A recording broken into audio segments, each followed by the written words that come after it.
केंद्र ने दिल्ली में यूपीएससी अभ्यर्थियों की मौत के मामले की जांच के लिए समिति गठित की। संसद के दोनों सदनों में इस मुद्दे पर चर्चा हुई। सरकार ने भारतीय तटरक्षक बल की क्षमताओं को बढ़ाने के लिए 22 इंटरसेप्टर नौकाओं की खरीद को मंजूरी दी। इजरायल की हिजबुल्लाह को चेतावनी के बाद भारत ने लेबनान के लिए यात्रा परामर्श जारी किया। विदेश मंत्री एस जयशंकर ने कहा, क्वाड देश नियम आधारित वैश्विक व्यवस्था और सुरक्षित हिंद प्रशांत क्षेत्र के लिए मिलकर काम कर रहे हैं। और पेरिस ओलंपिक में भारतीय पुरुष हॉकी टीम ने अर्जेंटीना के साथ ड्रॉ खेला। समाचार संध्या के साथ मैं विशाल शर्मा। गृह मंत्रालय ने दिल्ली के एक कोचिंग सेंटर में सिविल सेवा अभ्यर्थियों की मौत के मामले की जांच के लिए एक समिति का गठन किया है। ये समिति कारणों की जांच करेगी, जिम्मेदारी तय करेगी, उपाय सुझाएगी और नीति में बदलाव की सिफारिश करेगी। मंत्रालय ने बताया कि समिति में शहरी मामलों के मंत्रालय के अपर सचिव, दिल्ली सरकार के प्रधान सचिव, गृह, दिल्ली पुलिस के विशेष सीपी, अग्निशमन सलाहकार और अन्य शामिल होंगे। ये समिति 30 दिन में अपनी रिपोर्ट सौंपेगी। इस बीच संसद के दोनों सदनों में आज इस मुद्दे पर चर्चा हुई। लोकसभा में भाजपा और कांग्रेस ने इस घटना की जांच की मांग की। भाजपा सदस्य बांसुरी स्वराज ने आरोप लगाया कि ये दिल्ली सरकार की लापरवाही का परिणाम है।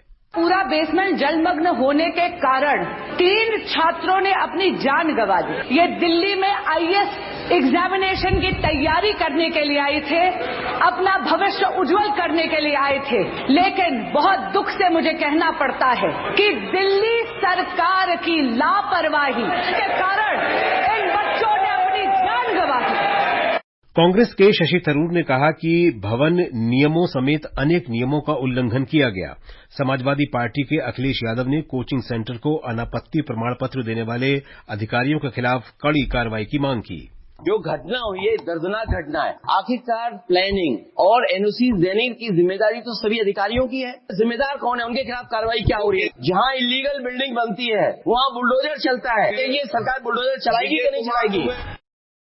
उधर राज्यसभा में अल्पकालिक चर्चा के दौरान भाजपा के सुधांशु त्रिवेदी ने इसे आपराधिक लापरवाही बताते हुए इस मामले की विस्तृत जांच कराने और जिम्मेदारी तय करने की मांग की। शिक्षा मंत्री धर्मेंद्र प्रधान ने केंद्र ने कोचिंग केंद्रों के नियमन पर इस साल जनवरी में दिशा निर्देश जारी किए थे। अगर इन दिशा निर्देशों को सुनिश्चित किया गया होता तो ऐसी त्रासदी नहीं होती। तृणमूल कांग्रेस के डेरेक ओब्रायन ने भी घटना पर चिंता व्यक्त की। आम आदमी पार्टी की स्वाति मालीवाल ने जिम्मेदार सभी लोगों के खिलाफ सख्त कार्रवाई की मांग की। जो एफआईआर हुई है उसमें पूरी तरीके से जांच होनी चाहिए और ये जितने भी अधिकारी हैं इन सब के ऊपर सख्त से सख्त कार्रवाई होनी चाहिए। एक ऐसा मैसेज देना चाहिए कि आगे किसी की हिम्मत ना हो इस तरीके का लापरवाही या भ्रष्टाचार करने की। सभापति जगदीप धनखड़ ने कहा कि कोचिंग व्यवसाय बन गई है और जब भी अखबार खोलते हैं तो पहले 1 या 2 पन्ने कोचिंग सेंटर के विज्ञापनों के होते हैं। आवास और शहरी कार्य मंत्री मनोहर लाल ने दिल्ली सरकार पर लापरवाही बरतने और मानसून से निपटने के लिए पहले से तैयारी नहीं करने का भी आरोप लगाया। इस बीच दिल्ली पुलिस ने इस मामले में 5 और लोगों को गिरफ्तार किया है। इसमें इमारत के बेसमेंट के मालिक और गेट को नुकसान पहुंचाने वाला व्यक्ति भी शामिल है। अब तक 7 लोगों को गिरफ्तार किया जा चुका है। लोकसभा में बजट पर चर्चा के दौरान विपक्ष के नेता राहुल गांधी ने जातिगत जनगणना और किसानों को न्यूनतम समर्थन मूल्य की कानूनी गारंटी देने की मांग की है। उन्होंने अग्निवीर योजना पर भी सवाल उठाए। संसदीय कार्य मंत्री किरेन रिजिजू ने राहुल गांधी पर अध्यक्ष की गरिमा कम करने का आरोप लगाते हुए उनकी कुछ टिप्पणियों पर आपत्ति व्यक्त की। रक्षा मंत्री राजनाथ सिंह ने कहा कि अग्निवीर योजना पर विपक्ष के नेता गलतफहमियां फैला रहे हैं और वो सदन में अग्निवीर योजना पर चर्चा कराने के लिए तैयार हैं। सूचना और प्रसारण मंत्री अश्विनी वैष्णव ने लोकसभा अध्यक्ष के पद पर सवाल उठाने के लिए विपक्ष के नेता राहुल गांधी की आलोचना की है। नई दिल्ली में श्री वैष्णव ने कहा कि श्री गांधी का ये व्यवहार लोकतंत्र और संविधान को कमजोर करता है। बहुत ही दुख की बात है, श्री राहुल गांधी जी एक संवैधानिक व्यवस्था में लीडर ऑफ ऑपोजिशन होते हुए जिस तरह का उनका व्यवहार है, पार्लियामेंट में जिस तरह की वो भाषा उपयोग में करते हैं, संवैधानिक पद जो अध्यक्ष जी का पद है उस पद को भी वो क्वेश्चन करते हैं, ये डेमोक्रेसी को, संविधान को कमजोर करने वाले एक्शंस हैं। श्रम और रोजगार मंत्री डॉक्टर मनसुख मांडविया ने कहा है कि देश में नौकरियों की कमी नहीं है और वर्तमान सरकार के नीतिगत हस्तक्षेप के कारण देश में बेरोजगारी दर कम होकर 3.2% हो गई है। लोकसभा में उन्होंने उम्मीद जताई कि आने वाले वर्षों में बेरोजगारी दर 3% से नीचे आ जाएगी। मोदी गवर्नमेंट में एम्प्लॉयमेंट जनरेशन हुआ, कई टाइप की योजनाएं चलाई गई, लोगों को रोजगारी का अवसर मिला और अनएम्प्लॉयमेंट रेट आज 3.2% है।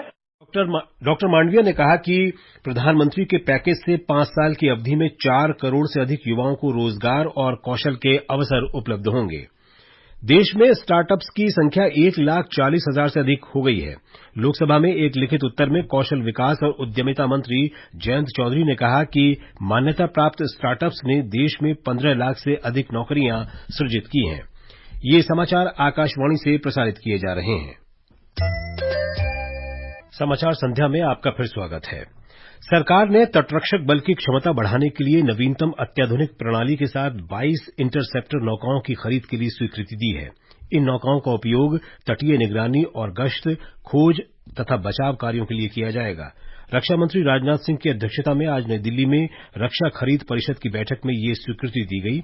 ये उपकरण भारत इलेक्ट्रॉनिक्स लिमिटेड से भारतीय स्वदेशी रूप से डिजाइन, विकसित और निर्मित श्रेणी के अंतर्गत खरीदे जाएंगे। बैठक में भारतीय सेना के बख्तरबंद लड़ाकू वाहनों के लिए उन्नत भूमि नेविगेशन प्रणाली की खरीद की स्वीकृति सहित विभिन्न पूंजी अधिग्रहण प्रस्तावों पर भी विचार किया गया। रक्षा मंत्रालय और नेशनल स्टॉक एक्सचेंज ने आज सूक्ष्म, लघु और मध्यम उद्यम एमएसएमई के लिए एक समझौता ज्ञापन पर हस्ताक्षर किए। समझौते का उद्देश्य रक्षा क्षेत्र में एमएसएमई को एनएसई प्लेटफॉर्म के माध्यम से पूंजी जुटाने की सुविधा प्रदान करना है। यह समझौता ज्ञापन 5 वर्ष की अवधि के लिए होगा। केंद्रीय अन्वेषण ब्यूरो सीबीआई ने दिल्ली के मुख्यमंत्री अरविंद केजरीवाल के खिलाफ कथित आबकारी नीति से संबंधित भ्रष्टाचार मामले में आज राउज एवेन्यू अदालत में आरोप पत्र दायर किया। श्री केजरीवाल को 26 जून को सीबीआई ने तिहाड़ जेल से गिरफ्तार किया था। प्रधानमंत्री नरेंद्र मोदी कल नई दिल्ली में विकसित भारत की ओर यात्रा सम्मेलन को संबोधित करेंगे। सम्मेलन का आयोजन भारतीय उद्योग परिसंघ कर रहा है और इसका उद्देश्य विकास के लिए सरकार के दृष्टिकोण और उद्योग की भूमिका की रूपरेखा प्रस्तुत करना है। ये समाचार आकाशवाणी से प्रसारित किए जा रहे हैं। ये आकाशवाणी है। इजराइल की हिजबुल्लाह को चेतावनी के बाद भारतीय दूतावास ने लेबनान के लिए यात्रा परामर्श जारी किया है। इसमें कहा गया है कि लेबनान में रहने वाले भारतीय या यात्रा करने की योजना बनाने वाले बेरूत में दूतावास के संपर्क में रहें। भारतीय दूतावास ने कहा कि क्षेत्र में हालिया घटनाओं के मद्देनजर भारतीय नागरिकों को सावधानी बरतने को कहा गया है। दूतावास की ईमेल आईडी cons.beirut@mea.gov.in या आपातकालीन फोन नंबर 9617686012 पर संपर्क में रहने को कहा गया है।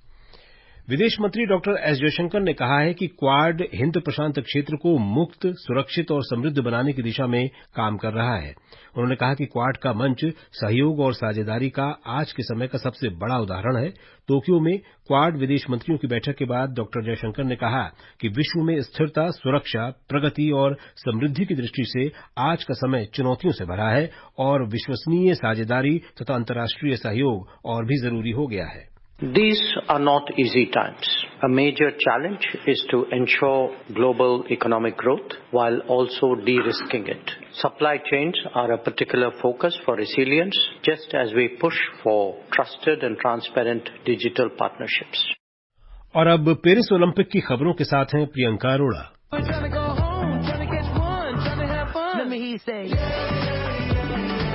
हॉकी में भारत और अर्जेंटीना के बीच रोमांचक मुकाबला 1-1 से ड्रॉ रहा। अर्जेंटीना के लुकास मार्टिनेज ने 22वें मिनट में गोल किया। वहीं भारत की ओर से मैच खत्म होने के 1 मिनट पहले हरमनप्रीत सिंह ने गोल कर मैच को बराबरी पर ला दिया। सब अपना हार्डवर्क कर रहे थे कि हम इस मैच को जीते और स्कोर करें, बट अगर ड्रॉ भी किया तो वो एज ए टीम हमने अचीव किया है। सबका योगदान है इसमें। जो फिनिशिंग है हमारी और बेहतर हो सकती है। हमारे ओपन जो शॉट्स हुए हैं हमारे और जो पीसी के इतने सारे पीसी मिले हमें, आई थिंक नेक्स्ट मैच में हम इसको और ज्यादा इंप्रूव कर सकते हैं। उधर बैडमिंटन में पुरुष सिंगल्स में लक्ष्य सेन ने आज बेल्जियम के जूलियन केरागी को हराकर ग्रुप मैच जीत लिया।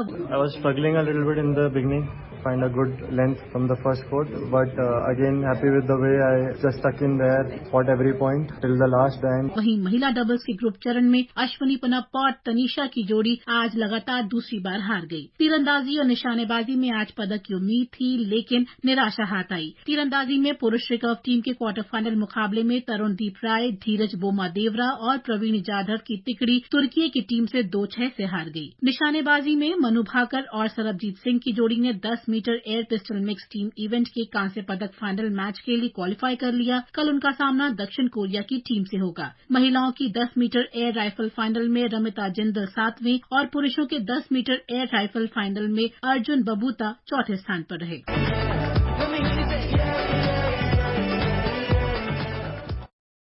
ईरान में अंतर्राष्ट्रीय भौतिकी ओलंपियाड में भारतीय प्रतिभागियों ने 2 स्वर्ण और 3 रजत सहित कुल 5 पदक अपने नाम किए हैं। प्रतियोगिता में 43 देशों के कुल 193 छात्रों ने भाग लिया। आकाशवाणी का समाचार सेवा प्रभाग साप्ताहिक कार्यक्रम पब्लिक स्पीक में आज डायबिटीज यानी मधुमेह की रोकथाम और उपचार विषय पर परिचर्चा प्रसारित करेगा। कार्यक्रम आकाशवाणी के एफएम गोल्ड और अतिरिक्त मीटरों पर रात 9:30 बजे से प्रसारित होगा। अखिल भारतीय आयुर्विज्ञान संस्थान दिल्ली के एंड्रोक्रिनोलॉजी विभाग में प्रोफेसर डॉक्टर राजेश खडगावत श्रोताओं के प्रश्नों के उत्तर देंगे। श्रोता टेलीफोन नंबर 01123421050 और 01123314444 पर प्रश्न पूछ सकते हैं। और अब अंत में मुख्य समाचार एक बार फिर।